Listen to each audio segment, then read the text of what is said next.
Okay, welcome back everybody. This is going to be a quick, I guess, I hate the term unboxing. I don't do unboxing videos. We're not gear reviewers. But we had the new Wilson X-frame gun come in. This is from their Division 77 series or department, and then this would be project number 1. So we have one, and Wilson was nice enough to get it over to us since we expressed an interest in it. And my initial impression is very positive. I mean, we haven't fired it. It's literally been here an hour. So, but like, why would we be interested in this special run 1 of 100? At least the the box with, it's got porting and a compensator on it. Why would we be interested in that? So, well, my main working gun is a 5-inch EDC X9L. So the full size, I'm not going to say long slide, but version of this gun. So I've had this gun now for a number of years, and we have come to believe that it is dynamite. Those of you on the internet that are looking at these and thinking these are 2011s, you could not be any further from the truth. I mean, not to be unkind, but within the context of this video, 2011s suck.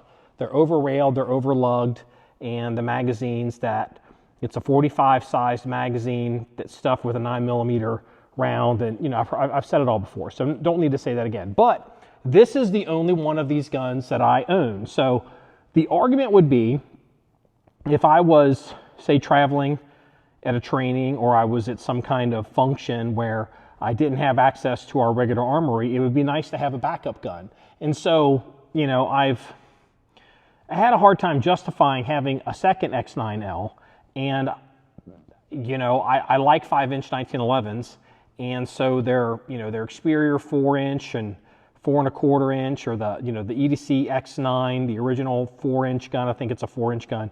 It just never really worked for me, because I like a full-size gun. It's just something that I've always done, because I'm not going to go into it, but full-size gun. I've got the holsters. I'm used to how they point. It is what it is. So anyway, so Wilson has come out with this, kind of dropped this on everybody as a surprise, at least to us. And so this is basically what I would guess to be a, I don't know, kind of race car version of my X9L that you see off there to the side. So it's in essence the same gun, but there's some changes, generative changes and iterations. My gun is the original X9, and then they've switched to something that they call the 2.0, which is that they've discontinued this, and the main change with the 2.0 guns is the grip panels. These basically work like a traditional 1911 grip panel. They just lift straight off, and they're held on with screws. And where this gun, you have to take the mainspring housing. You have to basically disassemble the gun to get the grips off. And so people didn't really like that.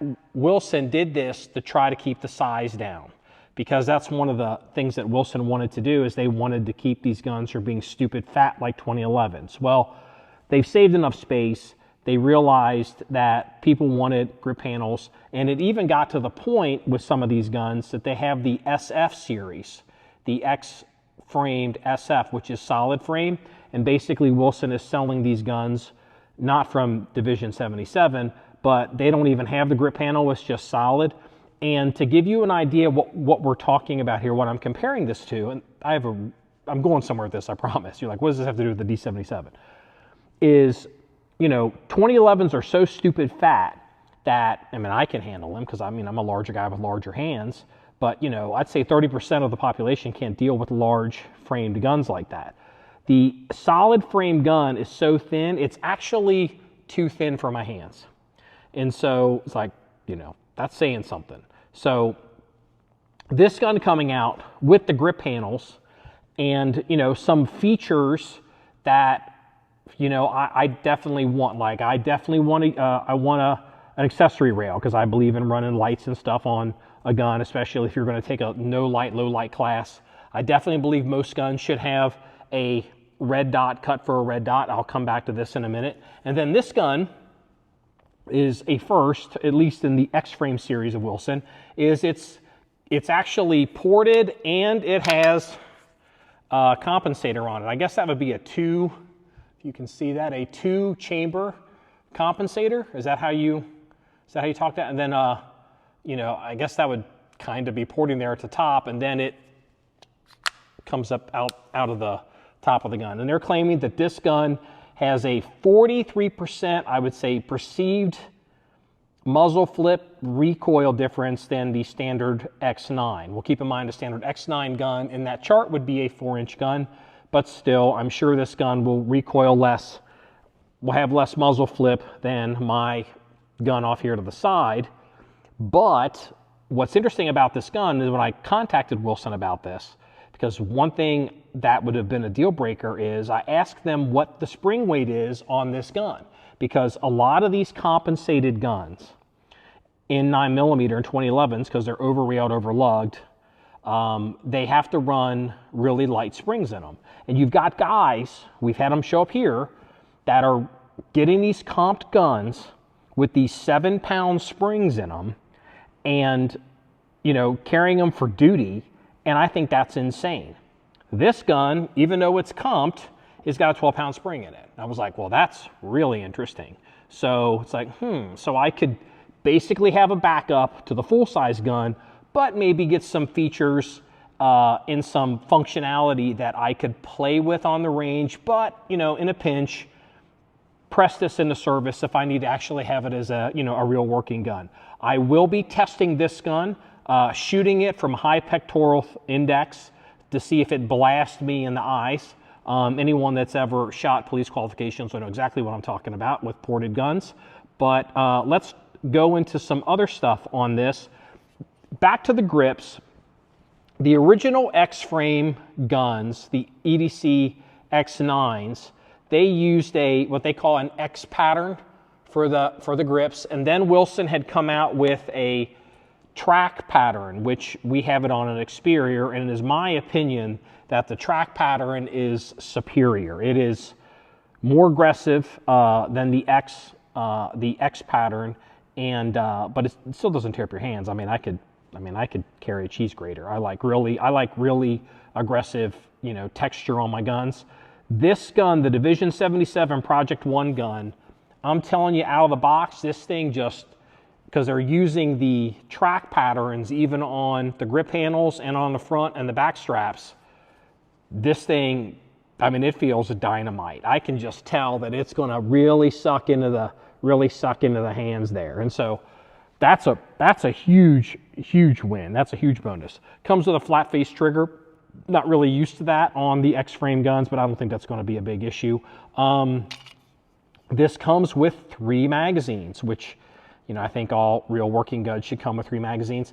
They're just like the X-Frame. They're interchangeable. I believe one of the things that Wilson did is the base plate, the base pads on these magazines. I don't know if I've been keeping that out of the frame the whole time. The base pads on these magazines are metal on the Division 77 Project 1 guns.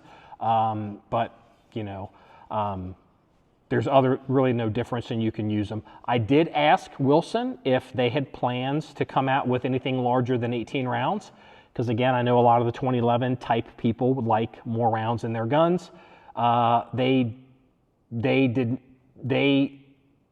say this?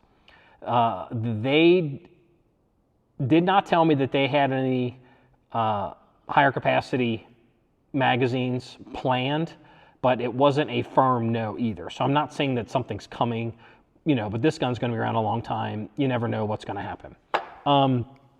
Another difference with this gun compared to the original EDC guns is if you look at the magwell. The magwell on this gun over here, the original magwell, this is a 2-piece design.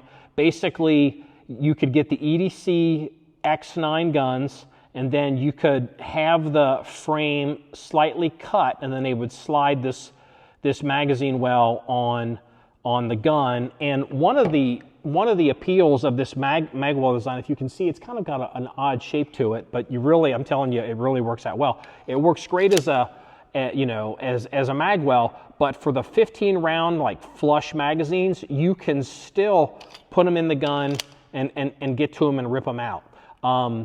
So that's an interesting, you know, I thought that was a very creative magwell. I like the magwell. I believe that might even be discontinued. I'm not even sure. I'm sure Wilson will let me know. This gun has a much bigger magwell.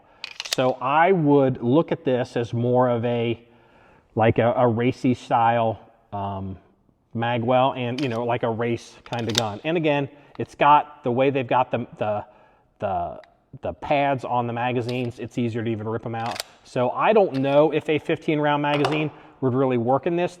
It is such of an angle. You could probably palm a 15-round up in there. I bet you it does work, but, you know, I'm not going to promise you that it will. This gun, it seems to be that one of their main focuses with this gun was recoil mitigation, because, you know, they just want to go fast, right? Wilson wants to show that they can make this style of gun, you know, like a lot of other people are making. Let's talk about the style of the gun, then I'll get to the rest of the recoil mitigation. So it's a very particular look. I think it looks really well. I think it's tastefully done. That's probably a spray-on copper type color. They put it on the control surfaces, they put it on the screws, they've got it on the barrel, and the magazine release. And I think it looks great. I think probably over time, as you look at all kinds of different guns, you'll see guns that represent, say, a generation. And it's fair to say that the mid-2000s, 2010 to 2024, whenever the John Wick movie came out, that this kind of style of look 50 years from now, 60 years from now will look like that. People will be able to say, you know, like shag rugs from the 70s, you know, metallic accents on double stack 1911s and on some Glocks would be, you know, a John Wick gun. So I've never actually seen a John Wick movie. I know, hard to believe, but, you know, I would call this that John Wick kind of look. And I think it'll age quite well. I think it's a very handsome gun. One thing that Wilson has done that's different, and I haven't taken this thing apart to really figure it out. Oh, look, we have a guest. They have some kind of full-length guide rod that I guess somehow is easier to get out. It's not a two-piece that comes apart, I don't believe. I haven't taken this gun apart yet. I really didn't want to fondle it too much and get it all cruddy looking before I started taking pictures with it, because, you know, unlike a lot of people that end up with these guns, you know, we shoot the shit out of our stuff, and, you know, it'll never look as good as it looks now. So even me grabbing it, they'll get, you know, the grips will get all gummed up. But, you know, they got some kind of full-length guide rod type system in this to help also deal with the recoil. Where my original gun, you know, it has a plug. You could get guide rods with these, but I prefer a plug. So yeah, so this second gun has some kind of guide rod in it again, so I'm not going to be able to do certain things to manipulate the gun. But, you know, again, I'm getting some performance out of it and kind of a race gun, and so it's not what I would consider. What I would use is, it's not what I'm choosing to make my frontline gun. Not that I couldn't, but I've got the gun right here that I would. So there is that. The other thing that we need to talk about, because I can already tell there's going to be a lot of interest in this topic in the 1911 world, and in particular in the Wilson world, and it's going to be the cut for the red dot. So Wilson Combat, with this gun from their Division 77, what I will call their skunk works, they call it their, I don't have to call it, they call it their research and development department, where they do stuff and they come up with ideas and they kind of make what they want to make, and they do limited runs, and it's not in the permanent catalog, I don't believe, but you never know. That part of R&D is that stuff will end up in a permanent catalog if it sells really well. They have introduced a whole new red dot mounting solution that's different than what Wilson has traditionally done. Wilson has had what they call the True Zero mounting mounting solution. And so basically there's a large plate and it has a iron sight, co-witness. It's got an iron sight at the back, and it's large because 1911s to get these typical red dots to fit on this thin slide, you got to make it wider, and so they've got a wider solution.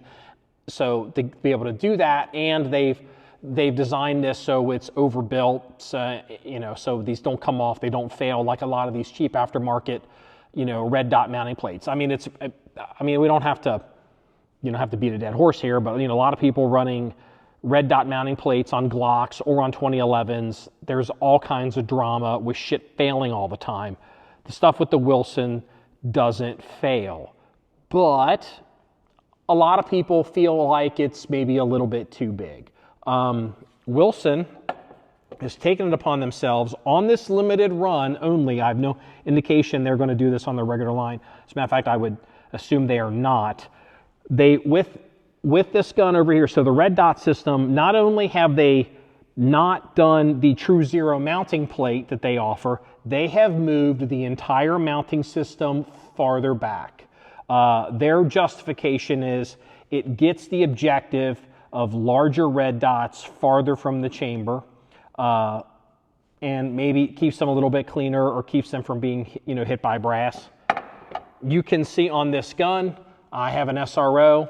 My brass does not hit this SRO. Anywhere that's on, point this at you, anywhere that's on this SRO is actually from me working the slide and racking on the gun, and that's where that wear is coming from. This is not coming from brass ejecting out of the chamber, but there, ejectors or extractors can, and ejectors, I guess. Extractors can wear over time and ejection patterns can change, and maybe some people have a concern with that or have dealt with that. So Wilson has decided that they have moved the entire system back. But a 1911 slide is still thinner than a Glock. So how are they going to mount a red dot on this without a plate? What they've done for this series, this Project 1 gun, is they have made this slide larger. It comes in, well, I don't want to cover the gun. It comes in thin and then expands out, and that's wide enough for the full-size red dots like the SRO. So, and they have kind of hidden that by they've put these large cuts in to work as slide serrations, and so there's a lot of machining just in this slide that is radically different than their mass-produced X-frame slides. So you got to give them some kudos for that. And I will tell you that when I saw the videos and the product literature for this, and I realized that they had made the slide wider, that I was like, ooh, what's that going to look like? What's that going to feel like? And you really can't even tell unless I'm pointing it out to you. And it doesn't seem like it makes any difference. For those of you that are going to wonder, looking at this slide, it's not, the typical, angled serrations. You're going to ask yourself, that looks kind of slick. That doesn't seem that tactile. If you're, in a training environment and it's raining or snowing or whatever, is that going to be a problem grabbing these or, manipulating the slides? I can tell you, working this slide with these serrations, they're very stylized for this Project 1 gun, it is a zero factor. You will certainly enjoy manipulating, the slide on this gun at speed, under duress, even if your hand is compromised by something wet, that's going to be a non-issue. How Wilson is dealing with this, let's do it up close here. Wilson is dealing with this system.